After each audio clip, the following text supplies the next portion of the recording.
कहानी का ये 17वां भाग देखने से पहले इसके पहले सभी भाग अवश्य देखें।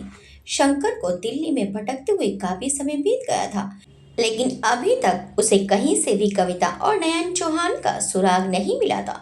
जितने पैसे वो लाया था वो जल्दी खत्म हो गए थे। उसे कई दिन भूखे पेट भी सोना पड़ा। कविता पर उसे बहुत गुस्सा आ रहा था। अगर वो कहीं मिल जाती तो थप्पड़ मार कर उसका मुंह तोड़ देता। जब वहां रहना मुश्किल होने लगा तो उसने एक मोमोज वेंडर की शॉप पर सब्जियां काटने और बर्तन धोने की जिम्मेदारी संभाल ली, जिससे उसके रहने और खाने का ठिकाना हो गया था। लेकिन ठेले पर सोते समय रोज ही कोई पुलिस वाला उसे एक दो डंडे मार देता और घर छोड़कर यहाँ सोने के बारे में सवाल पूछते रहते। उन्हें लगता कि चोरी के इरादे से वो यहाँ खुले में पड़ा हुआ है। कई बार मोमोज वेंडर के कहने पर उसे सब्जी मंडी भी जाना पड़ता और वहां से सब्जी लेकर आनी पड़ती। संयोग से वहीं एक दिन उसकी मुलाकात गंदे कपड़े पहने सड़ी हुई सब्जियों में से सब्जी बीनती कविता से हो गई। इस समय मैले कुचेले कपड़े पहने कविता किसी नौकरानी की तरह लग रही थी। खुद शंकर भी इसी हाल में पहुंच चुका था। कविता को पुकारते ही वो वहां से भाग छुटी, लेकिन शंकर ने फुर्ती से उसका पीछा करके उसे पकड़ लिया। नयन चौहान उसके साथ नहीं था। कविता से पता चला कि नयन चौहान यहाँ आने के 15 दिन बाद ही कविता के पास के गहने चुरा कर पता नहीं कहाँ भाग गया। कविता के पास एक रुपया भी नहीं बचा कि वो कहीं जा सकती, और वैसे भी गांव लौटकर जाने की उसकी हिम्मत नहीं थी। किसी ने उसे बताया था कि दिल्ली की सब्जी मंडी में दुकानदार गली सड़ी सब्जी निकाल कर फेंक देते हैं और उसमें कुछ ठीक ठाक सब्जियां भी होती हैं। कविता भी इन्हीं सब्जियों को बीन कर छोटे छोटे मोहल्लों में बेचने लगी और एक बूढ़ी औरत के साथ रह रही थी। तू नोनू को कब से जानती थी? छोटे भाई के मुंह से ऐसा प्रश्न सुनकर वो कुछ बोल नहीं सकी। चुपचाप मुंह झुकाए खड़ी रही। चल घर वापस चल, शंकर ने उसे टोका। माँ जान ले लेगी, वो सिहर कर बोली। अगर माँ को जान लेनी होती तो तुझे खोजने को क्यों भेजती? कविता बोली। नहीं, मैं नहीं जाऊंगी। एक उल्टा हाथ का चांटा मारूंगा। यहाँ भिखारिन की तरह घूम रही है, यहाँ से तो सही ही रहेगी, शंकर ने कठोरता से कहा। कविता खामोश खड़ी अपने मेले में अटे हाथ पैर देखती रही। वैसे भी माँ ने सबको यही बताया कि तू हिमानी दीदी के घर लखनऊ गई है। कविता की आंखें नम हो गई। गांव जाना जरूरी है क्या? मैं तो नहीं जाना चाहती। बिना बात माँ की गालियां सुननी पड़ेगी। मेरा मन नहीं है जाने का, माँ सुना सुना कर मार डालेगी। मैं यहीं कोई काम कर लूंगी, गांव नहीं जाऊंगी, कविता उखड़े स्वर में बोली। अपने कपड़े बांधते शंकर के हाथ रुक गए और उसने पलटकर कविता की तरफ देखा। फिर आगे बढ़कर कस कस कर दो चांटे उसके गाल पर लगा दिए। ऐसी बहन होने से तो पैदा होते ही मर जाती तू। पहले उस गुंडे आवारा लड़के के साथ बिना कुछ सोचे घर छोड़कर भाग गई और अब बातें बना रही है, वो फुफकारा। हाँ तो कविता भी आखिर उसी की बहन थी। उस अधबूढ़े से शादी कर लेती, माँ का बस चलता तो उसी समय उसके साथ विदा कर देती मुझे। मुझे नहीं जाना कहीं, जाना तो तुझे पड़ेगा। और अब देखना, तुम्हारी करतूतों की बात कोई अधबूढ़ा भी मिल जाए गांव में तो गनीमत है। ये तो उपकार मानो दया आंटी का, जो उन्होंने अकेले फिरते देख तुझे अपने घर में पनाह दे दी, वरना कहीं और ही बैठी होती। शंकर कितना भी बदतमीज सही, लेकिन फिर भी वो गंदा शब्द उसके मुंह से नहीं निकला और वो बिल्कुल सही कह रहा था। कविता ने छुड़छुड़ी ली। इतनी नासमझ तो वो भी नहीं थी जो इतने बड़े शहर में किसी बेसहारा अकेले लड़के का क्या हश्र होगा ये ना समझ सके। वो कमीना नोनू कैसी मीठी मीठी बातें करता था, अपने घर के धन वैभव का बखान कर उसे रानी बनाकर रखने की बातें करता था। तभी तो उसे अपनी कुल जमा पूंजी सौंपते समय कविता को जरा भी झिझक नहीं हुई, लेकिन उन गहनों और नोटों की गड्डी हाथ में आते ही वो ऐसे गायब हुआ जैसे गधे के सिर से सींग। वो तो अच्छा हुआ कि पड़ोस में रहने वाली बूढ़ी आंटी उसे उस कमरे से निकाल कर अपने घर ले आई, वरना इस शहर में उसकी दुर्दशा होना तय था। कविता के पास अब कोई चारा नहीं था। शंकर उसे लेकर अपने गांव की ओर निकल गया। शादी के फौरन बाद पवित्रा जी ने नव विवाहित जोड़े को हनीमून पर यूरोप भेज दिया। पहले 2-4 दिन तक तो रिया बहुत चहक चहक कर अपने टूर के बारे में बताती रही। उसने ढेरों शॉपिंग कर डाली थी। नई नई जगह एक्सप्लोर करते हुए वो अपने साथ अरिजीत को घसीट कर ले जाती। पर अरिजीत ने जो खामोशी की चादर ओढ़ी वो टूट ना सकी। रिया को अरिजीत की खामोशी चुभने लगी थी। उसे लगने लगा कि विवाह के नाम पर उसके हाथ बिना चाबी का एक बेजान खिलौना हाथ लग गया है, जिसे वो जैसा चाहे वैसे नचा सकती है। लेकिन इस खेल में वो एकदम अकेली है। ऐसा लगता था कि वो एक ऐसा बेजान पुतला है जिसकी आत्मा उसके साथ नहीं है। फिर भी रिया ने हिम्मत नहीं हारी। अभी तो उसके सिर पर अरिजीत को पा लेने का खुमार था, इसलिए उसने उसके अनमनेपन पर ज्यादा ध्यान नहीं दिया। अब कहाँ जाएगा अरिजीत, अब तो उसके साथ बंध गया है। वो तो अब चाहकर भी उससे दूर नहीं जा सकता। यही सोचकर वो अपने मन को समझा लेती थी। अरिजीत ने यूरोप से आकर अपने आप को पूरी तरह काम में डुबो दिया। अरिजीत ने फैक्ट्री में काम करना शुरू कर दिया था। रघुवीर साहब तो चाहते थे कि वो पूरी तरह फैक्ट्री का काम संभालने लगे, लेकिन अरिजीत पहले धीरे धीरे सब कुछ समझना चाहता था। पूरे दिन ऑफिस में रहता और घर आकर भी अपने काम में लगा रहता। अरिजीत की शादी को अभी आधा साल भी नहीं हुआ था कि डॉक्टर मिथुल ने भी अपना हॉस्पिटल और वो शहर छोड़ दिया। वैसे भी उनका वहां मन नहीं लग रहा था और उनके एक दोस्त ने हॉस्पिटल चलाने की सहमति जताई, तो वह सब कुछ छोड़ छाड़ कर चल दिए। मन में तो था कि जाते समय रघुवीर साहब से मिलते हुए जाएं, लेकिन पवित्रा जी के बारे में सोचकर उनका जाने का मन नहीं हुआ। एक संक्षिप्त पत्र में अपने गृह प्रदेश चले जाने का लिखकर उन्होंने मौन पैलेस भिजवा दिया। वापस लौटकर उन्हें ऐसा लगा जैसे वो अपने परिवार में वापस आ गए हैं। धारा और भानु के चेहरे की खुशी देखकर वो सब कुछ भूल गए। अपने बचपन से वो इस सुख को तरसते हुए पड़े हुए थे। दुनिया में उनका अपना कहलाने वाला कोई नहीं था। संभवतः तभी तो वो गहराई से उन बच्चों की पीड़ा समझ सके थे। साथ रहते रहते धारा का संकोच भी धीरे धीरे तिरोहित हो गया था और भानु तो बिल्कुल उन्हें अपने पिता की तरह ही समझने लगा था। वो उनसे जिद भी कर लेता था और फरमाइश भी। उनका इरादा धारा को ग्रेजुएशन के बाद एमबीए कराने का था। इसके लिए धारा ने पूरी मेहनत करनी शुरू कर दी थी। धारा का भी ग्रेजुएशन का देखते देखते दूसरा साल हो गया था और कुछ महीने बाद वो तीसरे साल में प्रवेश करने वाली थी। डॉक्टर मृदुल का अभी इतनी जल्दी अपना हॉस्पिटल खोलने और सारा साजो सामान जुटाने में काफी पैसा खर्च हो जाता, इसीलिए उन्होंने वहीं के एक बड़े हॉस्पिटल में नौकरी कर ली। वो अपना पैसा धारा और भानु के भविष्य के लिए बचाकर रखना चाहते थे। अपने हॉस्पिटल के एवज में उन्हें एक बड़ी रकम मिली थी, लेकिन वो उसे खर्च नहीं करना चाहते थे। रिया के दिन बहुत ऐशो आराम से कट रहे थे। मोन पैलेस में वो जो चाहती उसे मिल जाता था। हनीमून से वापस लौटते ही सबसे पहले उसने अपने बेडरूम में चेंजेस करने शुरू कर दिए। अभी उसके रूम में सारा फर्नीचर और अन्य सामान बहुत शानदार था, लेकिन उसने सब चीजें फिर से बदलने को कहा। नए सिरे से फिर से उसने अपने बेडरूम की साज सज्जा करवाई। पवित्रा जी को बहुत अच्छा लग रहा था कि वो अपनी देख रेख में सारे काम करवा रही थी। विमला इधर आ। केशव जी ने हाथ के इशारे से विमला को अपने पास बुलाया। विमला पास आकर बोली, जी पंडित जी। विमला बहुत थकी हुई थी। सुबह से ऊपर नीचे दौड़ते दौड़ते उसके पाँव में दर्द होने लगा था। मालकिन का मूड कैसा है? उसने धीरे से पूछा।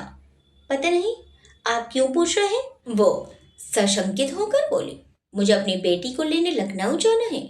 2 दिन की छुट्टी चाहिए थी, कहीं मालकिन झिड़क ना दे। वो दबे स्वर में बोले, मालकिन आजकल हम लोगों से सीधे मुंह बात ही कहाँ करती है, जरा जरा सी बात पर डांट देती है। वो गहरी सांस लेकर बोली, ठीक है कोई बात नहीं, वो मालकिन है डांट सकती है। केशव जी ने उसे दिलासा दिया। मालकिन का तो फिर भी सही है, लेकिन वो कल की आई बहू रानी, वो तो तू तड़ाक से बात करती है। विमला की आंखों में आंसू छलछला आए। दिन भर दौड़ते रहो और फिर ऐसी बातें सुनो। मालकिन भी उनसे कुछ नहीं कहती है। विमला वाकई दुखी थी। इस पेट की खातिर बहुत कुछ सहना पड़ता है। कई बार तो मन करता है नौकरी छोड़कर गांव चली जाऊं। केशव जी ने उसकी बात सुनकर ठंडी सांस ली। विमला। ऊपर से विमला को आवाज लगाई जा रही थी। जी आ रही हूँ, कहती हुई विमला थके कदमों से सीढ़ियां चढ़ने लगी। केशव जी की हिम्मत भी मालकिन से बात करने की नहीं हुई। जब से धारा वाली बात हुई है, मालकिन उससे सही ढंग से बात नहीं करते हैं। केशव जी तो इसी बात का शुक्रिया अदा करते हैं कि मालकिन ने उसे नौकरी से नहीं निकाला, लेकिन उनके बात करने का लहजा काफी बदल गया था। आज दार्जिलिंग में धारा की छुट्टी थी। भानु सुबह ही डॉक्टर मिदुल और गोस्वामी दादा के साथ निकल गया था। डॉक्टर साहब ले जाना तो धारा को भी चाहते थे, लेकिन उसने इनकार कर दिया। वो घर में ही रहकर पढ़ना चाहती थी। डॉक्टर मिदुल भानु को चाय बागान और अन्य दर्शनीय स्थलों की सैर कराने ले गए थे। भानु बहुत ही खुश और उत्साहित था। जानकी ने खाना बनाकर रखा और वो धारा की इजाजत लेकर अपने घर वापस चली गई। पढ़ते पढ़ते धारा का मन उछट गया। काम तो सारी जानकी कर गई थी, इसलिए घर में कुछ भी ऐसा काम नहीं था। धार ने अपनी कबर्ड खोल ली और अपने कपड़ों को तरतीब से लगाने लगी। भानु की किताबें वगैरह चेक की उसने। सबको ठीक से रखकर वो किचन में आ गई। किचन बिल्कुल साफ सुथरा पड़ा था। जानकी खाना बनाकर जितने भी फालतू बर्तन थे सब धो पोंछ कर रख गई थी। स्टोर में डॉक्टर मिदुल के हॉस्पिटल से आया कुछ सामान पैक्ड पड़ा हुआ था। अकेले लंच करने का उसका मन नहीं हुआ। कई दिनों से डॉक्टर साहब गोस्वामी दादा से अपना सामान खोलकर चेक करने को कह रहे थे, जिससे जो काम का सामान है उसे रखें और बाकी सामान किसी को दे दिया जाए। हालांकि बहुत सा सामान तो वो वहीं बांट कर आए थे। धारा ने उनकी किताबें वगैरह देखनी शुरू की। दो बड़े बड़े सूटकेस थे, जिन्हें खोलना उसने उचित नहीं समझा, लेकिन डॉक्टर मिदुल की किताबों के बंडल और उनकी कुछ पेंटिंग्स, माँ दुर्गा का सुंदर सा चित्र, वो सब कुछ झाड़ पोंछ कर रखने लगी। न्यूज़पेपर में लिपटी कुछ एक पेंटिंग्स उसने खोली और उन्हें देखने लगी कि कहाँ लगाया जा सकता है। एक पेंटिंग खोलते समय उसकी नजर उस पर लिपटे समाचार पत्र की हेडिंग पर पड़ी। नगर के प्रतिष्ठित व्यवसायी पुत्र की शादी भव्य समारोह में संपन्न। अरिजीत और रिया को वर वधु के वेश में एक साथ खड़े देखकर धारा का दिल कांपने लगा। उसने जल्दी से वो पेपर छोड़ दिया। जल्दी जल्दी सारी चीजें कोशिश कर यथास्थान रख वो फिर अपने कमरे में चली आई। उसकी आंखों से आंसू छलक उठे। अपने मन की हालत पर उसे खुद भी बुरा लग रहा था। अरिजीत उसके लिए कब था? वो तो हमेशा से आकाश में चमकने वाला सितारा था, और वो धूल धूसरित अकिंचन। पवित्रा मैम सही कहती हैं, उसे ख्वाब में भी देखने से डरना चाहिए उसे। अरिजीत की जरा सी सहानुभूति को वो पता नहीं क्या समझने लगी। खुद को समझाते समझाते भी वो तड़प तड़प कर रो उठी। घर पर कोई नहीं था, नहीं तो उसकी ऐसी हालत देखकर भानु जरूर सवाल करने लगता। क्यों बुरा लग रहा है उसे? उसने अपने मन से लाख सवाल पूछने की कोशिश की, समझ नहीं सकी कि क्यों एकदम से उसे रिक्ति सी, एक खालीपन सा क्यों लग रहा है। दिल क्यों डूब सा रहा है। यह तो एक दिन होना ही था, लेकिन पता नहीं कब अरिजीत की मुस्कुराती आंखों ने धारा को अपने जादू में बांध लिया। वह खुद नहीं समझ पाई, मन ही मन कब उसे इतना चाहने लगी। अरिजीत का दिया हुआ गुलाबी स्कार्फ उसे हमेशा उसकी याद दिलाता रहता था। उसके लिखे हुए चंद शब्द उसकी आत्मा में बस गए थे। उसकी आत्मा आज तड़प तड़प कर रो रही थी। उसने बहुत कोशिश की कि वो ना रोए, पर दिल कहाँ कब किसी की सुनता है। वो तो नादान होता है, जो नहीं मिल सकता उसे की जिद करता है। वो घंटों बेबस सी होकर आंसू बहाती रही, पर इतना रोने पर भी सुकून नहीं मिला। दिल की बेचैनी बेकरारी बरकरार रही और वो यूं ही तड़पती रही। शाम को जान के काम के लिए आई तो उसे घर में एक स्वाभाविक खामोशी दिखाई दी। अयला दी, उसने आवाज लगाई। धारा निकल कर नहीं आई तो वो जाकर उसके कमरे में झांकने लगी। वो अपने बेड पर लेटी हुई थी। अयला दी, क्या हो रहा है? क्या सो रही हो? उसकी तेज आवाज पर धारा ने आंखें खोलकर देखा। उसकी आंखें बिल्कुल लाल हो रही थी। क्या हुआ दीदी, तबीयत खराब है क्या? जानकी ने वहीं खड़े खड़े पूछा। नहीं नहीं, मैं बिल्कुल ठीक हूँ, भारी स्वर में कहकर धारा उठ बैठी। वो खड़े होकर जानकी की तरफ बढ़ी कि अचानक बेहोश होकर खड़े खड़े ही गिर पड़ी। ओ माँ, ये क्या हुआ? दीदी दीदी। वो झपट कर उसके पास आई और चीखती हुई धारा को उठाने की कोशिश करने लगी। ठीक उसी समय हंसते हुए भानु और डॉक्टर मिदुल अंदर घुस रहे थे। जानकी की चीख सुनकर दोनों अंदर भागे और धारा को जमीन पर पड़ा देखकर परेशान हो गए। जानकी उन्हें देखकर बोली, डॉक्टर दादा, अच्छा हुआ आप आ गए। देखो ना दीदी को क्या हो गया, एकदम से बेहोश हो गई। डॉक्टर मिदुल ने धारा की नब्ज चेक की और भानु से गोस्वामी दादा को कार गैराज से निकालने को कहा। भानु रुआं सा बाहर भागा। वो लोग फौरन ही उसे पास के हॉस्पिटल ले गए। डॉक्टर ने बताया कि धारा का ब्लड प्रेशर काफी लो हो रहा है और उसे एडमिट कर लिया।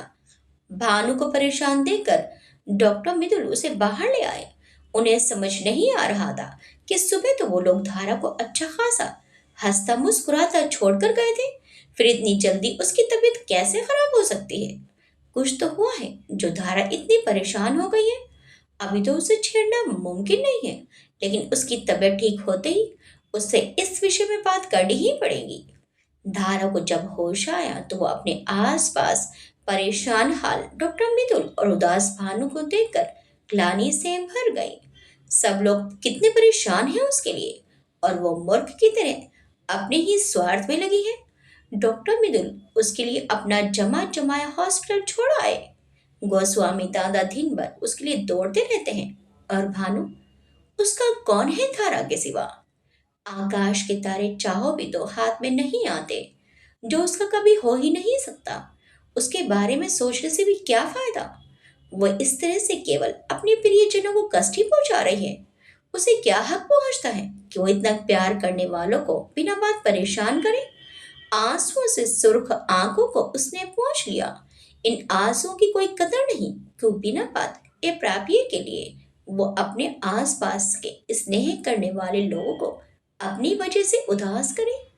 इधर मुक्ता इन दिनों मून पैलेस आई हुई थी। घर पर रिया ने इतने चेंजेस करवा दिए थे कि उसे अपना घर ही अलग सा लग रहा था। ये तो शुक्र था कि उसका बेडरूम बिल्कुल पहले की तरह था। मुक्ता में भी ब्रेकफास्ट के लिए आ जाइए। विमला ऊपर आई तो उसकी वेटर्स जैसी ड्रेस देखकर उसे बड़ा आश्चर्य हुआ। क्या हुआ विमला दी, ये कैसे कपड़े पहन रखे हैं तुमने।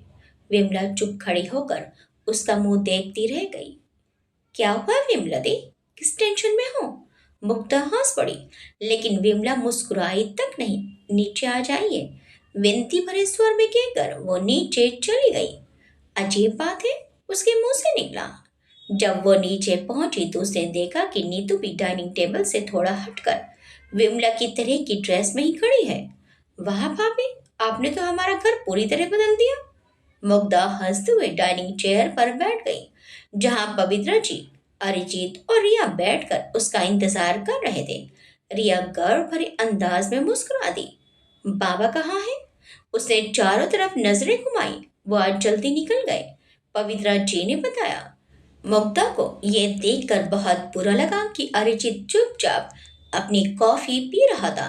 ना तो उसने मुग्धा की तरफ देखा और ना ही कुछ पूछा। भाई, आप नहीं जा रहे हो फैक्ट्री। मुग्धा ने अरिजीत को संबोधित किया। थोड़ी देर से जाऊंगा, रिया को उसकी फ्रेंड के घर छोड़ना है। वो बिना सिर उठाए अपना नाश्ता करता रहा। पवित्रा जी रिया की तरफ देखकर मुस्कुराई। मुग्धा को यह सब बहुत अजीब लग रहा था। पता नहीं मॉम को क्या हो गया है। वो तो हर बात में रिया की हाँ में हाँ मिला रही थी। वो भी चुप होकर अपने नाश्ते पर ध्यान देने लगी। रिया और अरिजीत के जाने के बाद वो बाहर लॉन में निकल आई। बाहर सुरेश और जीवन भी एक जैसी ड्रेस पहनकर खड़े थे। मुग्धा को उस घर में घुटन सी महसूस हो रही थी। उसका हंसता खिलखिलाता घर एक म्यूजियम में बदल गया था। पता नहीं मॉम को क्या हो गया है। उन्हें कब से इस तरह की बातें अच्छी लगने लगी, और भाई तो बिल्कुल ही बदल गए हैं। पवित्रा जी भी अपनी व्हील चेयर चलाती हुई बाहर चली आई थी। वो मालिक को निर्देश देने लगी। मॉम, ये क्या आपने सबकी यूनिफॉर्म से बनवा दी है। कितना अजीब लग रहे हैं ये लोग। उसने मॉम के पास जाकर कहा तो पवित्रा जी बोली, क्यों अजीब क्यों लग रहे हैं। सभी बड़े घरों में सर्वेंट्स ऐसे ही तो रहते हैं। मॉम, मैं सबके घरों की बात नहीं कर रही हूँ, मैं अपने घर की बात कर रही थी। पवित्रा जी बोली। ये सब रिया देख रही है और सब कुछ बहुत अच्छी तरह चल रहा है। हम लोगों ने नौकरों को बहुत सर चढ़ा लिया था, अपनी मनमानी करने लगे थे सब। इनको यही बर्ताव चाहिए। अब सब लाइन में है, तुम भी ज्यादा मुंह मत लगाना इन लोगों को। अपनी मॉम की बात सुनकर मुग्धा खामोश रह गई। एक दिन मुग्धा अपने बेडरूम में बैठकर लैपटॉप पर कुछ काम कर रही थी। काम करते हुए उसने अंगड़ाई ली और उठकर खड़ी हो गई। उसके बेडरूम की विशाल विंडो से बाहर लॉन का खूबसूरत नजारा दिख रहा था। सुविस्तृत घास के मैदान में जहाँ छोटा सा लता मंडप बना था, उसने देखा अरिजीत अकेले बैठा हुआ है। इतने दिन उसे आए हुए हो गए, लेकिन अरिजीत से उसकी खुलकर बात ही नहीं हो सकी थी। उसने स्लीपर पैर में फंसाए और नीचे उतर गई। जब तक वो अपने भाई के बिल्कुल नजदीक नहीं पहुंच गई, उसके भाई को उसके आने का पता नहीं चला। पता नहीं वो किन ख्यालों में खोया हुआ था। घास की चरवरहाट से उसका ध्यान टूटा। वो चौंका। अरे तुम, आओ बैठो। वैसे मैं तो अंदर ही जा रहा हूँ। उसको देख वो फीकी मुस्कान लाते हुए बोला, थोड़ी देर बैठिए ना मेरे साथ। मुग्धा ने उसके उठते ही उसका हाथ पकड़ लिया। हाँ हाँ, हामी में सिर हिलाकर वो फिर अपनी जगह बैठ गया। मुग्धा थोड़ी देर आस पास फैली हरियाली और फूलों को देखती रही और फिर अरिजीत के चेहरे पर नजरें जमाकर पूछा, क्या सोच रहे थे आप? कुछ भी नहीं, कहकर वो हल्के से मुस्कुराए तो, लेकिन पहले की तरह उसकी मुस्कान में जान नहीं थी। भाभी कहाँ है? मतलब आप अकेले बैठे थे इसलिए पूछा। उसने बात क्लियर करते हुए कहा, पता नहीं। अरिजीत अनमना हो उठा। थोड़ी देर तक दोनों खामोश रहकर इधर उधर ताकते रहे। साफ जाहिर हो रहा था कि अरिजीत बात करने से बचना चाह रहा था। चलें, आज कहीं बाहर चलते हैं। आप तो बहुत दिनों से मुझे कुछ खिलाने भी नहीं ले गए हैं। वो चंचलता से बोली। मेरा मूड नहीं है, तुम और रिया चले जाओ मुग्धा। वो धीमे स्वर में बोला। भाई, मेरा आपके साथ जाने का मन कर रहा है, उसने आग्रह किया। अरिजीत असमंजस में पड़ गया। उसका मन तो बिल्कुल नहीं था, लेकिन वो मुग्धा को साफ साफ मना भी नहीं कर सका। ओके, मैं रिया से पूछता हूँ। वो उठकर मरे कदमों से अंदर की तरफ चला गया।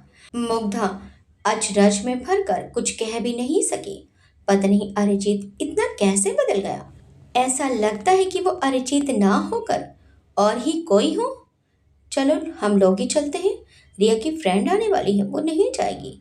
थोड़ी देर में वो बाहर आया और मुग्धा से बोला, वाह भाई, यही तो मैं चाहती थी। चले हम दोनों। मुग्धा खुशी से उछल पड़ी। तुम चेंज करके आ जाओ, अरिजीत ने कहा। मैं कार निकालता हूँ, मुग्धा बोली। अरे ठीक ठाक तो हूँ मैं, चेंजिंग की क्या जरूरत है, मैं भी ऐसे ही आ रही हूँ। अरिजीत मुग्धा को उसके पसंदीदा रेस्टोरेंट लेकर गया। मुग्धा ने पूछा, भाई आपको याद है ये जगह? अरिजीत उदास स्वर में बोला, हाँ, और क्या, भूल थोड़े जाऊंगा। मुग्धा का मन हुआ कि कह दे कि भूल तो बहुत कुछ गए हो, लेकिन वो चुप रह गई। क्या खाओगी? उसने आगे झुककर पूछा। आपको तो याद ही होगा कि मुझे क्या पसंद है, कहकर उसने शरारत से आंखें नचाई। वो पूरा प्रयत्न कर रही थी कि अरिजीत अपनी नॉर्मल हालत में आ जाए, वो पहले की तरह उससे खुलकर बात करे। अरिजीत ने पानी सर्व करते वेटर को अपने पास बुलाया और उसे अपना ऑर्डर बताने लगा। कितना अच्छा लग रहा है ये, घर पर तो ऐसा हो गया है कि जैसे हंसने पर भी रोक लगी हो। वो मुस्कुराते हुए बोली। अरिजीत ने पूछा, ऐसा क्यों लगा तुम्हें? मुग्धा मुंह बनाकर बोली, बस कैसे बताऊं, जब से आई हूँ सारे लोग ऐसे मुंह बंद करके काम करते रहते हैं। पहले कितनी रौनक रहती थी, अब तो ऐसा लग रहा है कि किसी जेल में बंद है। और पता नहीं यूनिफॉर्म का भूत कैसे चढ़ गया मुंह पर। घर घर सा नहीं लगता। विमला दी, सुरेश, पवन, नीतू, आंटी सब बिल्कुल खामोश रहते हैं। अरिजीत चुपचाप उसके चेहरे पर फैला आक्रोश देखता रहा। आप भी तो कितने चुप चुप रहने लगे हैं। वो उसके उदास चेहरे को देखते हुए बोली। समय के साथ बहुत कुछ बदल जाता है मुग्धा। वो आहासी भरते हुए गंभीरता से बोला। भाई, उसने टेबल पर रख के अपने भाई के हाथ पर हाथ रखा। आप खुश तो हैं रिया से शादी के बाद? उसने प्यार से पूछा। क्या फर्क पड़ता है? उसने मुग्धा से नजरें मिलाए बिना कहा। अब तो शादी हो गई, खुश रहूं या ना खुश, मॉम तो खुश है। वो अजीब से स्वर में बोला। भाई ऐसा क्यों कह रहे हैं, आपको भी खुश रहना कहा के? मुग्धा सीरियस हो गई।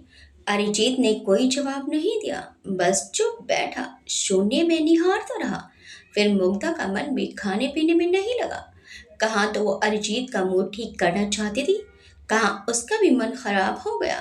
किसी तरह थोड़ा बहुत खाकर वो लोग वापस चले आए।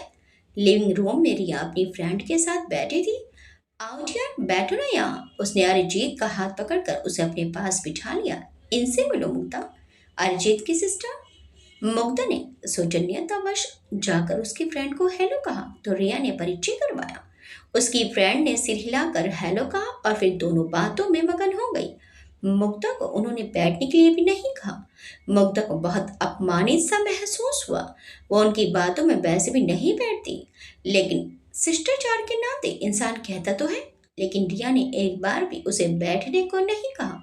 वो सीधे अपने बेडरूम में चली आई। एकाएकी मन बहुत उदास हो गया था उसका। इधर दार्जिलिंग में अमारा को उसी दिन रात तक हॉस्पिटल से डिस्चार्ज कर दिया गया। डॉक्टर मितुल और गोस्वामी दादा ने काफी पूछा उससे, लेकिन उसने कुछ नहीं बताया। बहुत पूछने पर उसने कहा कि उसे अपने घर की याद आ रही थी और अच्छा सा महसूस नहीं हो रहा था। फिर उस दिन के बाद से धारा बहुत बदल गई। मेहनत तो पहले से ही कर रही थी, लेकिन उस दिन के बाद से उसके ऊपर एक जुनून सा सवार हो गया। दिन रात उसने अपने आप को पढ़ाई में झोंक दिया। भानु को भी वो मन लगाकर पढ़ने के लिए कहती रहती। धीरे धीरे समय बीत रहा था। उसका ग्रेजुएशन कंप्लीट होने के साथ साथ उसने मैनेजमेंट कोर्स के लिए तैयारी शुरू कर दी थी। वो किसी अच्छे संस्थान में एडमिशन लेना चाहती थी, जहां उसे स्कॉलरशिप मिल सके और फीस भी कम से कम हो।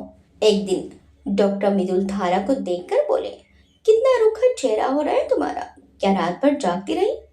डॉक्टर मिदुल के शब्दों में उसके प्रति चिंता साफ झलक रही थी। दादा आप भी ना बिल्कुल माँ की तरह बात करते हैं। उसने बातें मजाक में उड़ाने की कोशिश की और डाइनिंग टेबल से प्लेटें उठाने लगी।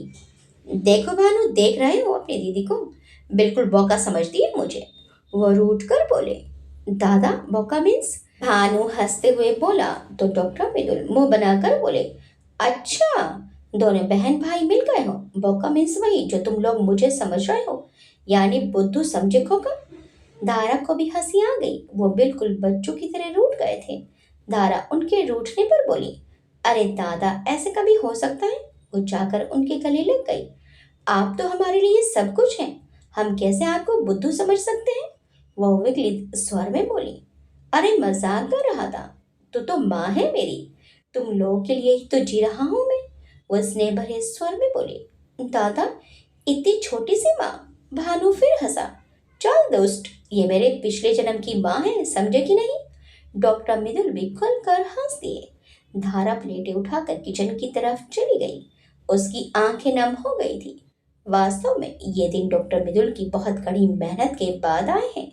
उन्होंने असीमित प्यार और अधिकार देकर उन दोनों अनाथ भाई बहन को कभी महसूस ही नहीं होने दिया कि वो कोई पराये बच्चे हैं। इतनी आत्मीयता और इतना प्यार सगे माँ बाप ही दे सकते हैं जितना डॉक्टर साहब ने उनको दिया है। उस पर भी वो हमेशा यही कहते हैं कि उन लोगों की वजह से उन्हें अपना परिवार मिल गया। तुम लोगों ने बहुत उपकार किया है मेरे ऊपर। तुम लोगों की वजह से मेरा भी एक सुंदर घर पार हो गया।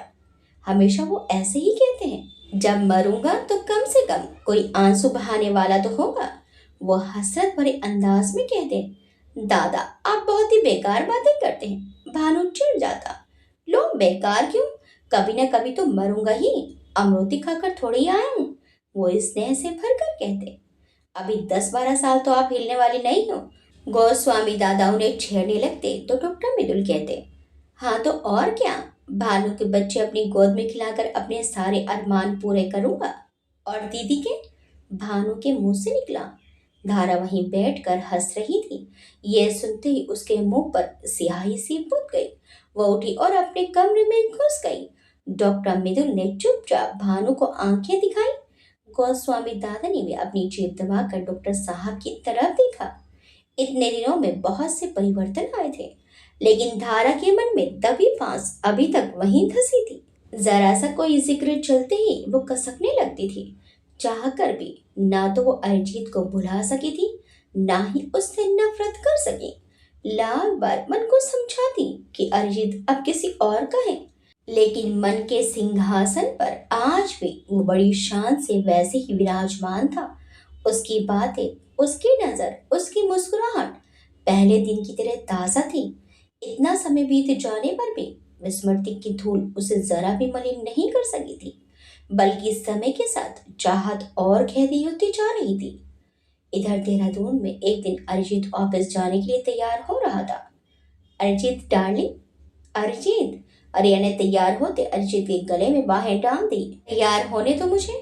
उसने बिना मुड़े कोमलता से अपने गले से उसके हाथ हटाए और गहरी सांस लेकर अपने काम में लगा रहा। How unromantic. अब तो हमारी शादी भी हो गई है। कितने दिन हो गए, आपकी शर्म तो खत्म होने का नाम ही नहीं ले रही। अरिजीत गंभीर बना अपनी शर्ट की बाहें ठीक कर रहा था। रिया उसे देखती रही और सोचती रही कि अगर उसे पहले पता होता कि अरिजीत शादी के बाद इतना बुझा बुझा रहेगा तो शादी से पहले 10 बार सोचती। उसे उसका चुप चुप रहना बिल्कुल नहीं भाता था। वो सोचती थी अरिजीत आजकल का युवक है, उसी की तरह पार्टीज और धूमधाम का शौकीन होगा, लेकिन वो तो हमेशा अपने काम में ही लगा रहता था। उसे तो खूब घूमना फिरना, अनाप शनाप शॉपिंग और दोस्तों के साथ पार्टीज करने में बहुत मजा आता था। और अब तो वो ये सब कुछ अफोर्ड भी कर सकती है। इससे तो विधान लाख दर्जे सही था। कम से कम उसके लिए पागल तो था। इसके लिए तो मेरे अस्तित्व से कोई फर्क ही नहीं पड़ता। आज मुझे मॉम की तरफ जाना है, रिया ने शीशे में उसकी आकृति देखते हुए कहा। अरिजीत चुपचाप अपनी टाई बांधता रहा। सुन नहीं रहे हैं मैं क्या कह रही हूँ आपसे? वो फिर बोली। चली जाओ, मुझसे पूछने की क्या जरूरत है? अरिजीत ने विरक्त स्वर में कहा। आप भी चलिए ना, उसने जोर देकर कहा। मैं नहीं जा पाऊंगा रिया, फैक्ट्री में बहुत काम है और बाबा भी यहाँ है नहीं। तुम्हें तो पता है कि वो 2 दिन के लिए मुंबई गए हुए। तो क्या हो गया, मैनेजर है तो वो संभाल लेगा। उसने जिद की। मैं नहीं जा सकता, उसने कहा और बेडरूम से बाहर निकलने लगा तो रिया तंज कसते हुए बोली।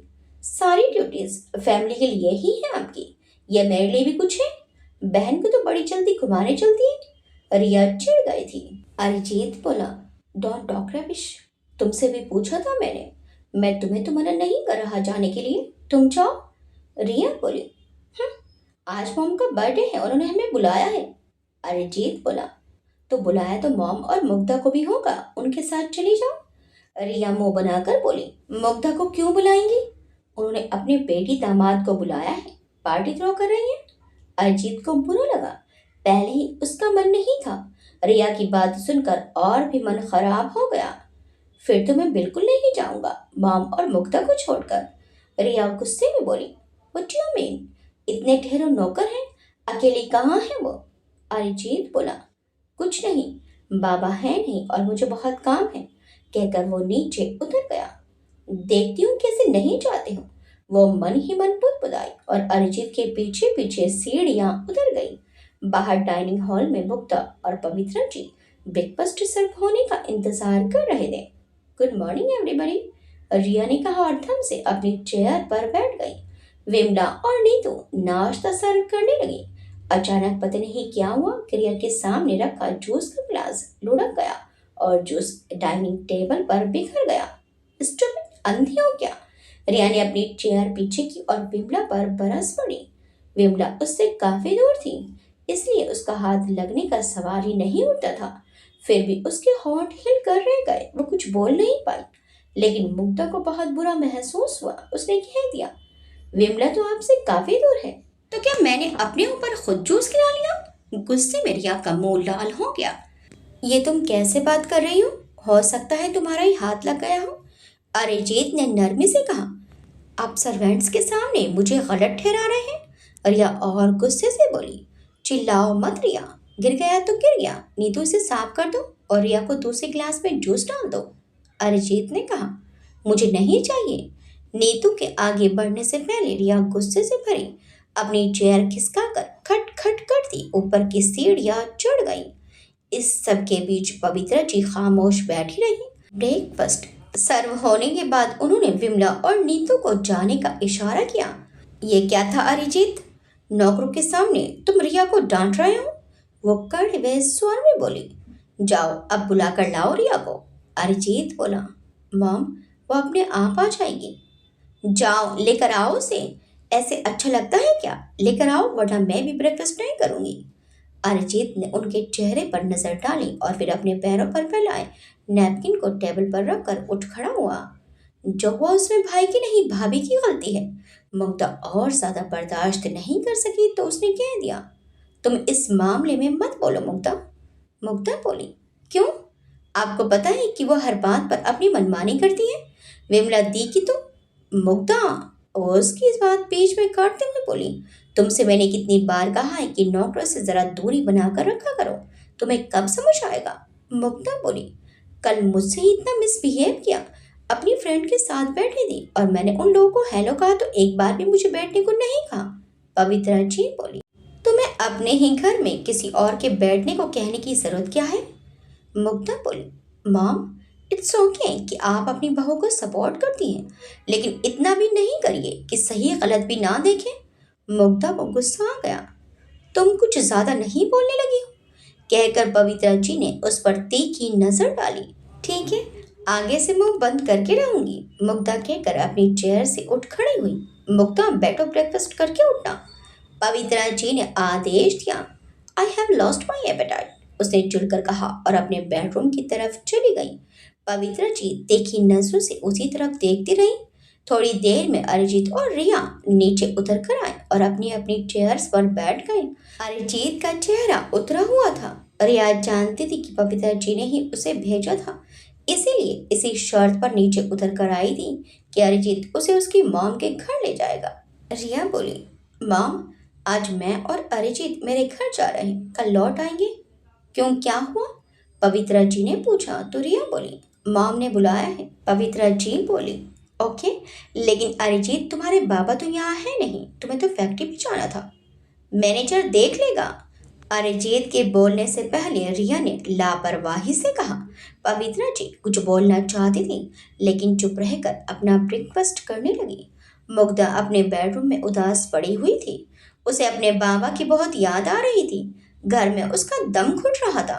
उसे समझ नहीं आ रहा था कि मॉम को रिया से इतना क्या लगाव हो गया था कि वो अपने बच्चों को भी इग्नोर करने पर तुली है। उसे अपने भाई पर तरस आ रहा था। मॉम को बुरा ना लगे इसलिए वो अपने ऊपर टॉर्चर बर्दाश्त कर रहा है। बिना मन की शादी निभाने का प्रयत्न कर रहा है। घर में कोई बात करने वाला भी नहीं था। 2-3 बार उसने विमला और नीतू से बात करने की कोशिश की, लेकिन वो इतनी औपचारिक थी कि अगली बार उसका कोशिश करने का भी मन नहीं हुआ। इस समय उसे धारा की बहुत याद आ रही थी। वो कितनी प्यारी सी थी। मुग्धा को उससे बातें करना कितना अच्छा लगता था। कहाँ हो तुम धारा? मॉम ने तुम्हें भी भगा ही दिया। कितना अच्छा लगता था जब तुम यहाँ थी। कैसे घर आने के लिए उतावली रहती थी मैं। अब तो लगता है कि मॉम के कड़े अनुशासन में दम सा घुट रहा है। उसने करवट बदली तो विमला को ट्रे में अपना ब्रेकफास्ट लाते देखकर वो उठकर बैठ गई और बोली, मैं ब्रेकफास्ट नहीं करूंगी विमला दी, मालकिन हम पर गुस्सा होंगी। विमला ने बेबस होकर कहा। मुग्धा 2 मिनट उनकी शक्ल देखती रही, फिर उसने विमला से ट्रे टेबल पर रखने को कह दिया। विमला ने तसल्ली की सांस ली और ट्रे रखकर कमरे से बाहर निकल गई। इधर दार्जिलिंग में डॉक्टर मृदुल धारा को आवाज लगा रहे थे, और धारा कहाँ हो तुम? आई दादा। धारा ने हाथ में पकड़े अपनी कबर्ड में रखी और बाहर निकलकर डॉक्टर मृदुल के पास चली आई। बेटा, मुझे जरा किसी जरूरी काम से सिलीगुड़ी जाना पड़ रहा है, शाम को लौटते लौटते देर हो जाएगी, तुम्हारे लिए कुछ लाना तो नहीं है? धारा बोली, क्या लाएंगे, सब कुछ तो है यहाँ। डॉक्टर साहब बोले, अच्छा ठीक है, मैं निकल रहा हूँ, कोई ज़रूरत हो तो गोस्वामी से कह देना। धारा बोली, ठीक है दादा, आप अपना ख्याल रखना। वो उन्हें छोड़ने तक बाहर आ गई। भानु स्कूल गया हुआ था और धारा आजकल खाली बैठकर अपने एग्जाम्स की तैयारियों में जुटी हुई थी। वो जानकी के जाने के बाद फिर पढ़ाई में व्यस्त हो गई। पढ़ते पढ़ते उसका ध्यान अरिजीत की तरफ चला गया। कई बार मन करता है कि चुपके से जाकर देख कर आए कि अरिजीत कैसा है, कैसा होगा वो। उसे याद तो नहीं करता होगा, हो सकता है भूल ही गया हो। अपने परिवार के साथ खुशी होगा, वो तो खुशी होना चाहिए, तब नहीं तो बाद में धीरे धीरे उसे भूल ही गया होगा। आखिर पवित्रा मैम की चुनी हुई लड़की से उसकी शादी हुई है। वो अपने पारिवारिक जीवन में मगन होगा और वो बिना बात उसके ख्यालों में खोई रहती है। माँ, बाबा, और अम्मा के बाद अगर कोई और निरंतर उसकी स्मृति में बना रहता है तो वो अरिजीत ही है।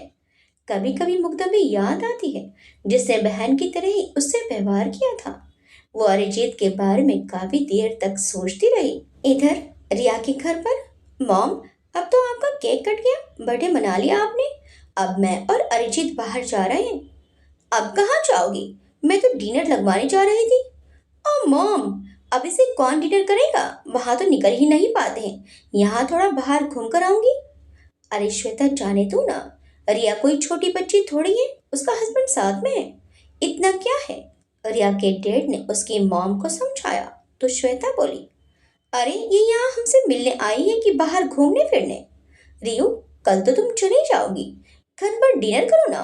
मैंने सब कुछ तुम लोग की पसंद से बनवाया है। डैड, समझाइए ना मॉम को। रिया ने थोड़े नखरे से कहा, अरे तुम जाओ, तुम्हारी मॉम को मैं समझा लूंगा। बस अपना ध्यान रखना, कहकर उसके डैड मुस्कुराए। डोंट वरी, अरिजीत है तो साथ में। रिया अरिजीत से बोली, चलिए अरिजीत, कहीं बाहर चलते हैं। लेकिन तुम तो आंटी के बर्थडे के लिए आई थी, कहकर अरिजीत उठकर खड़ा हो गया। रिया बोली, हाँ तो हो तो गया बर्थडे। मॉम ने केक काट लिया, हमने उन्हें गिफ्ट दे दिया, अब चलिए ना। घर में बैठने का मन नहीं है मेरा। उसने अरिजीत का हाथ खींचा तो वो बोला, कहाँ जाओगी? अंकल आंटी को भी ले चलो। उसकी बात सुनकर रिया चिढ़कर बोली, ओफो, कहाँ की बूढ़ी आत्मा घुस गई है आप में। चलिए भी, अब हम दोनों अकेले ही जाएंगे। वो उसे खींचती हुई बाहर ले आई। कार की ड्राइविंग सीट पर बैठकर उसने कार दौड़ा दी। कार एक शानदार होटल के सामने आकर रुकी तो मन ना होते हुए भी अरिजीत को उतरना पड़ा। होटल में अंदर कोई पार्टी चल रही थी और तमाम जोड़े डांस फ्लोर पर मस्ती में झूम रहे थे। अरिजीत का मुंह बन गया। ऐसा नहीं था कि वो ऐसी पार्टीज वगैरह में शामिल नहीं हुआ था, लेकिन पर्सनली उसे नशे में मदहोश होकर इस तरह झूमना पसंद नहीं था। रिया बहुत खुश थी। वो लोग जाकर एक टेबल पर बैठे ही थे कि किसी की आवाज सुनकर रिया ने मुड़कर देखा।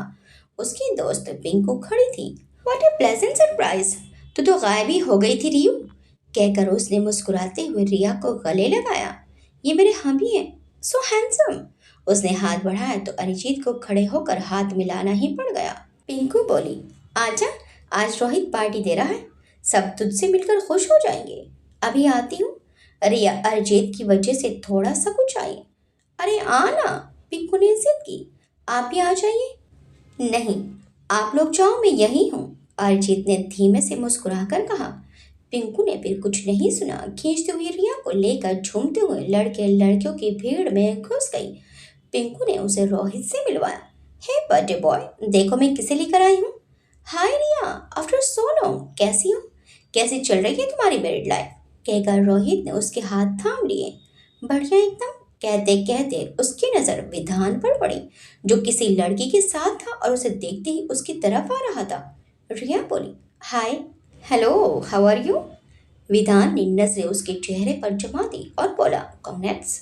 मैंने तो सोचा था कि अपनी शादी में बुलाऊंगी, लेकिन तुमने तो चुपचाप शादी कर ली। वो लगातार उसे देखे जा रहा था। बहुत सुंदर लग रही हो, शादी के बाद तो और भी खूबसूरत लगने लगी हो। रिया ने पहलू बदला। उसने विधान को कोई जवाब नहीं दिया, लेकिन उसकी अपने चेहरे पर जमी नजरों से उसे उलझन सी हो रही थी। तुम अपनी गर्लफ्रेंड से नहीं मिलवाओगे? उसने मुस्कुराने की कोशिश की। कौन वो? She is just a friend.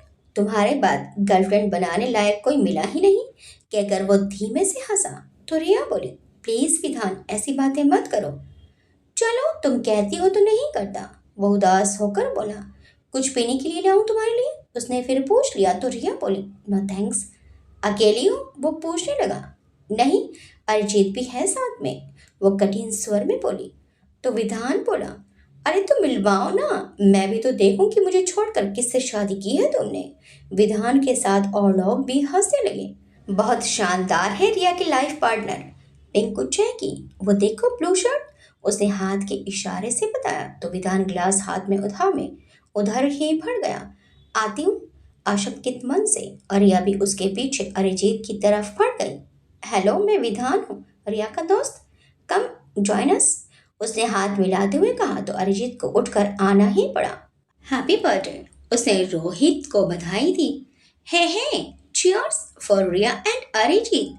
Rohit ने जोश में गिलास ऊपर उठाकर कहा। किसी दोस्त ने रिया को भी गिलास पकड़ा दिया। अरिजीत ने तो विनम्रता से मना कर दिया। थोड़ी देर तो रिया भी अपने को काबू कर उसके साथ खड़ी रही, लेकिन फिर अपने दोस्त के बार बार जोर देने पर उसने ड्रिंक ले ही ली। उस दिन रिया आधी रात को ही उस पार्टी से लौट सकी थी। रिया को उसके दोस्तों के सामने बुरा न लगे, इसलिए अरिजीत भी उसके साथ ही रहा, लेकिन उसने कुछ भी खाने पीने से इनकार कर दिया। अच्छी बात यह थी कि जब तक वो लौटे रिया के मॉम डैड सोने जा चुके थे। अरिजीत ने अपना फोन चेक किया तो उसमें पवित्रा जी की 2 मिस्ड कॉल पड़ी हुई थी, जो वहां शोर शराबे में उसे पता ही नहीं चली। उस रात अरिजीत अपने बेड पर लेटा हुआ भी काफी देर तक सो नहीं सका। उसकी मॉम की जिद की वजह से वो दोनों बेमेल विवाह बंधन में बंद कर रह गए। रिया को कोई और ही लाइफ स्टाइल पसंद है और वो सीधी सादी प्यार से भरपूर जिंदगी चाहता था। उसे बहुत ज़्यादा मॉडर्न तौर तरीके पसंद ही नहीं है। रघुवीर साहब, उसके बाबा भी बहुत ज़्यादा पार्टीज वगैरह में जाना पसंद नहीं करते हैं। यही नहीं, इतना बड़ा सोशल सर्कल होने के बावजूद भी उन्हें स्वयं ना पीना अच्छा लगता था, ना ही पिलाना अच्छा लगता था। उसके घर में ये सब नहीं होता था। उसका मन तो पहले से ही उदास था, आज और उदास हो गया। दिन पर दिन उसका दिल डूबता जा रहा था। उसके दिल को अजीब सा खालीपन और उदासियां घेरती जा रही थी। डॉक्टर मृदुल सिलीगुड़ी से लौटे तो उनके साथ उन्हीं की उम्र के एक और सज्जन भी थे। वो कभी उनके साथ मुंबई के हॉस्पिटल में काम करने वाले सहयोगी डॉक्टर विकास थे। ये धारा है मेरी बेटी। उनने चाय सर्व करती धारा का परिचय करवाया। ओह, तूने क्या किसी आसमानी परी से शादी कर ली थी जो इतनी प्यारी बेटी है तेरी? क्योंकि तेरी जैसी शक्ल तो है ही नहीं इसकी, कहकर डॉक्टर विकास हो करके हंस पड़े। उनकी बात सुनकर धारा अचकचा गई। डॉक्टर मिथुन बोले, तुम घबराओ मत धारा, मेरा दोस्त कुछ खिसका हुआ है दिमाग से, इसकी बातों पर ध्यान मत देना। डॉक्टर मिथुन अपने दोस्त के मजाक को मुस्कुरा कर टाल गए। भानु कहाँ है? क्या सो गया? जी भानु सो गया दादा, धारा ने धीमे से कहा और ट्रे पकड़कर बाहर निकल गई। क्या माजरा है? तेरी बेटी तुझे दादा क्यों कह रही है? डॉक्टर विकास ने पूछा। धारा मेरी मुंह भोली बेटी है। अभी दूध चाय पी और फ्रेश फ्रेश हो ले, रात काफी हो गई है, सुबह बात करेंगे। डॉक्टर मिथुन ने उठते हुए कहा। मैं अभी आया। वो बाहर निकलकर किचन में धारा के पास चले गए और धारा से बोले, तुम सोने जाओ बेटी, मैं और विकास पुराने दोस्त हैं, थोड़ी देर बात करने के बाद सो जाएंगे, इंतजार मत करो। धारा ने पूछा, आप लोग खाना नहीं खाएंगे? नहीं, हमने लंच बहुत लेट किया था, दोनों को ही खाने का मन नहीं है। तुम जाओ, देर हो गई है, सोने जाओ। डॉक्टर मितुल ने कहा तो धारा बोली, गुड नाइट दादा, गुड नाइट, कहकर डॉक्टर मितुल वापस मुड़कर गेस्ट रूम में आ गए। धारा अपने कमरे की तरफ जा रही थी, तब उसने सुना कि डॉक्टर विकास अपने मित्र से उसी के बारे में बात कर रहे थे। उसने गहरी सांस ली और अपना डोर बंद कर लिया। भानु को सही से मोटा कंबल उड़ाकर वो अपनी कोट पर आ गई। थोड़े दिनों से गोस्वामी दादा के समझाने के बाद भानु ने अलग सोना शुरू किया है, वरना धारा के गले में हाथ डालकर ही उसे नींद आती थी। धारा का ध्यान फिर डॉक्टर मिथुन और उनके दोस्त की बातों की तरफ चला गया। उसे अपनी कहानी सुनाने से सख्त नफरत थी। कोई उसे बेचारी कहकर उस पर दया खाए, इस बात पर उसे बहुत गुस्सा आता था, लेकिन विवश थी, इसीलिए वो इन परिस्थितियों से निकलने के लिए जमकर मेहनत कर रही थी। उसने गहरी सांस ली और उसकी आंखें भर आई। काश जिंदगी भी किसी उपन्यास का पेज होती जिसे पलटकर वो फटाफट अपनी लाइफ बदल लेती, या फिर किसी फिल्म की तरह उसकी जिंदगी की परिस्थिति भी थोड़े अरसे में बदल जाती, वो भी किसी तरह इन दुख भरी दया खाने वाली नजरों से दूर जा सके। हालांकि डॉक्टर मिथुन ने कभी उसे तनिक भी एहसास नहीं होने दिया कि वो और भानु उनके बच्चे नहीं हैं, लेकिन दिल में अपनी माँ, बाबा, अम्मा और अपने गांव की याद के साथ एक कसक, एक टीस हमेशा रहती। बीच बीच में उसे अपना सादा लेकिन अपनापन भरा जीवन बहुत याद आता है। विमला, रिया को बुला कर लाओ। पवित्रा जी आज अकेले ही थी मुग्धा अपने किसी दोस्त के साथ फिल्म देखने गई थी और रघुवीर साहब और अरिजीत अपनी फैक्ट्री गए हुए थे। वो तो नाश्ते के बाद ही बाहर चली गई थी। विमला ने धीमी आवाज में बताया। पवित्रा जी चौंक कर बोली, क्या, कहाँ चली गई? विमला बोली, जी मालकिन, बताया नहीं। पवित्रा जी ने पूछा, किस समय गई थी? विमला बोली, जी 11:30 बजे के करीब गई थी। इतनी बड़ी डाइनिंग टेबल पर बैठकर अकेले लंच करने का पवित्रा जी का मन नहीं किया, लेकिन विमला ने प्लेट लगा दी थी, इसलिए थोड़ा बहुत खाकर वो उठ गई। कहाँ हो रिया? उन्होंने रिया को फोन मिला लिया। मॉम, मैं जरा अपनी मॉम के पास आई थी, उसने बेफिक्र आवाज में कहा। अरे बताया भी नहीं, बताना तो चाहिए। पवित्रा जी को बुरा लगा तो रिया बोली, बस ब्रेकफास्ट के बाद मूड बन गया तो मैं इधर निकल आई। आप अपने रूम में थी, शाम तक आ जाऊंगी। उसने आगे कुछ सुने बिना फोन काट दिया। अजीब लड़की है, कहकर पवित्रा जी चिंता में पड़ गई। इधर काफी दिनों से वो देख रही थी कि रिया के अपने घर के चक्कर बहुत ज्यादा बढ़ गए थे। वो जब देखो उन्हें बोलकर अपने घर चली जाती थी और अब तो वो बिना कहे ही जाने लगी। मुक्ता का कॉलेज खुल गया था तो वो फिर जाने ही वाली थी और रघुवीर साहब और अरिजीत अपने कामों में व्यस्त थे। आज वापस आती है तो बात करती हूँ, मन में सोचकर वो अपने बेडरूम में चली गई। रिया आजकल विधान से फिर से मिलने लगी थी। विधान का साथ उसे वो खुशी देता था जो अरिजीत नहीं दे पाता था। हमेशा उसकी खूबसूरती की तारीफ करना और उससे रोमांटिक बातें करना, कभी भी कोई महंगी गिफ्ट दे देना। पहले शुरू शुरू में रिया को कुछ संकोच महसूस हुआ, लेकिन विधान के लुभावने साथ ने धीरे धीरे उसका सारा संकोच धो डाला। कई बार उसे अपने अरिजीत के साथ शादी के फैसले पर अफसोस भी होता था। मून पैलेस में उसे सारे ऐशो आराम थे, लेकिन उसके प्यार में डूबकर सब कुछ भूल जाने वाला प्रेमी पति नहीं था। वेदांत भी अभी कुंवारा ही था और बेमन से अपने पिता के व्यवसाय में हाथ बटा रहा था। उसको समय की कोई कमी नहीं थी। रिया का फोन आते ही वो भी उससे मिलने निकल पड़ता। पहले तो उनके साथ एक दो दोस्त और भी होते थे, लेकिन फिर विधान और रिया ने एकांत में मिलना शुरू कर दिया। वो घंटों विधान की रोमांस से भरपूर बातों में खोई रहती। वो उसकी ड्रेसिंग, उसकी खूबसूरती की एक नहीं कई कई बार तारीफ करता रहता था। अपने दिल में वो जानती थी कि वो गलत कर रही है और जिस राह पर वो बढ़ी जा रही है उसकी कोई मंजिल नहीं है, लेकिन फिर भी विधान से मिलने के अपने लोभ को वो रोक नहीं पाती थी और कोई ना कोई बहाना कर उसे मिलने आ ही जाती थी। पवित्रा जी इंतजार ही करती रही, लेकिन रिया रात में वापस नहीं आई। डिनर के समय गुमसुम अरिजीत को देखकर पवित्रा जी चुप नहीं रह सकी। अरिजीत, तुम्हें जरा भी परवाह है कि रिया घर पर नहीं है? अरिजीत ने नजरें उठाकर उनकी तरफ देखा और फिर नजरें झुका ली। आ जाएगी मॉम, उसने धीरे से कहा। मुग्धा अपने होंठ बंद किए खामोश बैठी रही। क्या हुआ, रिया कहाँ है? बताकर नहीं गई आपको? रघुवीर साहब ने पूछ लिया। अब तो काफी देर हो गई है। रघुवीर साहब ने कलाई पर बंधी घड़ी पर नजर डाली। उसके पति को कोई परवाह ही नहीं है कि पत्नी कहाँ है, कब तक आएगी। पवित्रा जी ने व्यंग भरी नजर अरिजीत के चेहरे पर डाली। क्या बेकार की बातें कर रही हैं आप? दिन भर वो फैक्ट्री में काम में व्यस्त था। अब क्या इस बात का भी हिसाब रखेगा कि रिया किस समय क्या करती है? वो भड़क गए। पवित्रा जी बोली, इसकी पत्नी है तो हिसाब भी इसे ही रखना पड़ेगा। रघुवीर साहब गुस्से में बोले, दिस इज टू मच पवित्रा। रिया की भी कोई जिम्मेदारी है कि नहीं?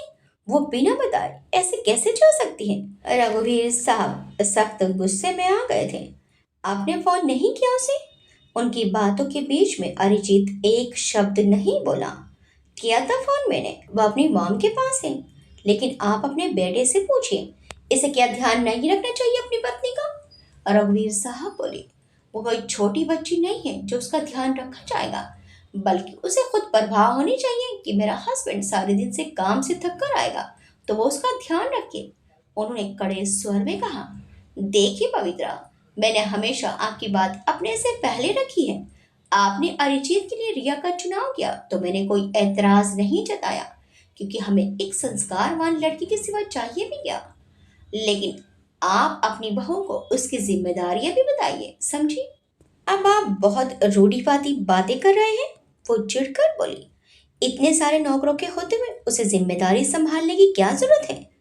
अरिजीत को चुप रहकर उन दोनों की बातें सुनते देख उन्हें गुस्सा आ रहा था। रघुवीर साहब बोले, अगर नौकर ही घर संभाल लेते तो हमें बहू लाने की क्या जरूरत थी? घर में बहुत कुछ ऐसा होता है जो घर वाले ही संभाल और समझ सकते हैं। पिछले महीने आपकी प्यारी बहू रानी ने 4 लाख रुपए खर्च किए हैं। पवित्रा जी बोली, शॉपिंग की होगी, हो सकता है कि कोई सॉलिटेयर खरीद लिया हो। रघुवीर साहब बोले, कोई शॉपिंग वॉपिंग नहीं की है, होटलिंग और पार्टीज में खर्च किया है सारा, वो भी क्रेडिट कार्ड यूज करके। वैसे पता नहीं कितना खर्च करती है, ये तो हमारे अकाउंट्स में क्रेडिट कार्ड्स के सारे डिटेल्स आते हैं, इसलिए पता भी चल गया। अब ये कोई इतनी बड़ी रकम नहीं है कि मैं पूछताछ शुरू कर दूं। पवित्रा जी ने खिसियाकर कहा। रघुवीर साहब उन्हें देखकर बोले, इतनी छोटी भी नहीं है। अभी मुग्धा ने ऐसा कुछ किया होता तो आप ही उसे डांट रही होती। हर चीज एक लिमिट में ही अच्छी होती है, और जब लिमिट्स क्रॉस होने लगे तो आप खुद समझदार हैं, इसके आगे मैं कुछ नहीं बोलना चाहता। उन्होंने नैपकिन से अपने होंठ साफ किए और उठ खड़े हुए। मुग्धा और अरिजीत दोनों ही चुप बैठे थे। पवित्रा जी समझ गई कि वो काफी नाराज है। रघुवीर साहब गुस्से से कभी फटते नहीं थे, ना ही चीखते चिल्लाते थे। उनके खराब मूड से ही उनकी नाराजगी जाहिर हो जाती थी। अरिजीत बिल्कुल खामोश था। वो भी उठा और अपने कमरे में आ गया और निढाल से अपने बेड पर लेट गया। वह अब पवित्रा जी से बात भी बहुत कम करता था। जो पूछती बस उसका जवाब दे देता। पवित्रा जी के ऊपर रिया को खुश करने का जो भूत सवार था, उसमें वो अरिजीत की उदासी भी नहीं देख पा रही थी। वो ये भी नहीं देख पा रही थी कि अरिजीत खुश नहीं है। वो शादी के बाद बिल्कुल मुरझा गया है। लेकिन उन्हें ये लगता है कि अगर अरिजीत खुश नहीं है तो इसमें भी अरिजीत की ही गलती है। रिया को हद से ज्यादा सपोर्ट करना भी पवित्रा जी को गलत नहीं लगता था, पर इन सब में वो अरिजीत को एक ऐसे गहरे कुएं की तरफ धकेल रही थी जहां से वो शायद कभी निकल ना पाए। अगर ऐसा हुआ तो फिर उनके पास पछताने के अलावा कुछ नहीं रह जाएगा। आगे क्या होगा? रिया और विधान का चोरी चोरी मिलना आगे क्या रंग लाएगा? क्या अरिजीत किसी गहरी खाई की ओर बढ़ रहा है? रघुवीर साहब अब पवित्रा जी की बात मानेंगे या खुद फैसला लेंगे? रिया आगे क्या धमाका करने वाली है? देखिए इस कहानी के अगले भाग में। आपको ये कहानी कैसी लगी हमें कमेंट्स करके जरूर बताइएगा। वीडियो अच्छी लगी तो वीडियो को लाइक शेयर सब्सक्राइब करना मत भूलिएगा।